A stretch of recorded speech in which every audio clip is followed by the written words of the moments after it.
Kelvin stared deeply at Vanessa, his voice low but firm. He asked her what she meant by saying there was a way out. With trembling lips, Vanessa replied that she wanted to divorce her husband. Kelvin shook his head in disbelief. To him, it felt like she was piling more trouble on his shoulders. He told her to go to work and meet him later that evening at Coastal Hotel, where they would talk properly. Vanessa agreed, picked up her bag, and left. Far away in the United Kingdom, Vanessa's husband, Mike, sat alone in his small apartment. On his lap was a leather-bound book, his love story book, the book where he had written down precious memories with his wife. He opened it carefully, and tears gathered in his eyes as he began to whisper the words on the page. This is the love story between me and Vanessa. I remember the first day, when I was lying weak on the sickbed, fighting for my life. My body was failing me, but she held my hand and said, "You'll be alive again." For 3 days, I vomited, eyes straight, I was at the edge of death. But she never stopped assuring me that my life would be saved. In her eyes, I saw my future wife. Mike flipped to another page, his tears falling on the faded ink. I remember the time she lost her admission to Canada. She had worked so hard, paid all the money, studied for the exams, but everything ended in disappointment. She wept bitterly, believing her dreams were over. But I stood by her. I told her, even if the world shuts its doors against you, I'll open mine. You'll never be alone. And she smiled again. She called me her blessing, her miracle. She gave me her love, and I gave her all that I had. He paused, staring at the last page, where a dried flower petal lay pressed against the paper. His handwriting was shaky there. It read, "But now, my Vanessa is gone from me." Mike whispered through his pain, "She no longer answers my calls. She has blocked me. The woman who once loved me as her word now treats me as if I never existed. Am I losing my mind, or has she truly changed?" Clutching the book to his chest, Mike wiped his tears and muttered, "Enough.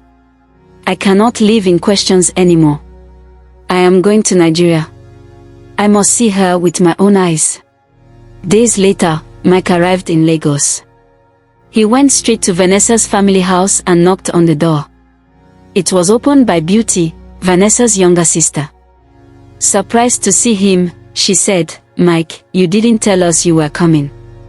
Mike gave a weak smile and asked, "Where is your sister?" Beauty replied softly, "She has gone to work." Mike nodded slowly and said, "All right. No problem. I'll just rest for a while. Maybe at Coastal Hotel." That evening, Mike walked into the quiet halls of the hotel, his heart pounding with unease. As he approached one of the private lounges, his steps froze. Through the half-open door, he saw her, Vanessa. She was leaning close to another man. Her face was turned toward him, her lips brushing against his cheek, her hand resting on his chest. The man was Kelvin. Mike's voice broke the silence. "Vanessa." Startled, Vanessa pulled back instantly. Kelvin's face hardened with guilt.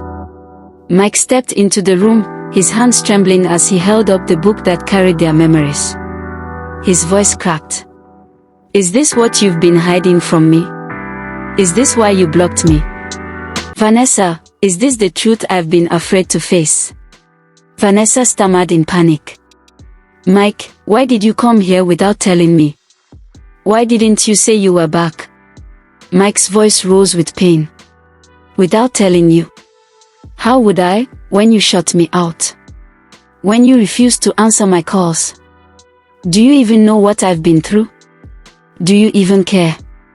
The room grew tense. Kelvin stood up, his voice heavy with regret. "Mike, I swear, I didn't know she was married when I first met her. She made me believe she was free. I never planned for this to happen. I'm sorry." Vanessa turned to him sharply, her voice shaking. "Kelvin, what are you saying? What did you tell him? What did you explain to him?" And in that moment, the three of them stood frozen, Mike holding on to the shattered pieces of his love, Kelvin drowning in guilt, and Vanessa caught in the web of her own choices. The air was heavy with betrayal, and the love story remained unfinished.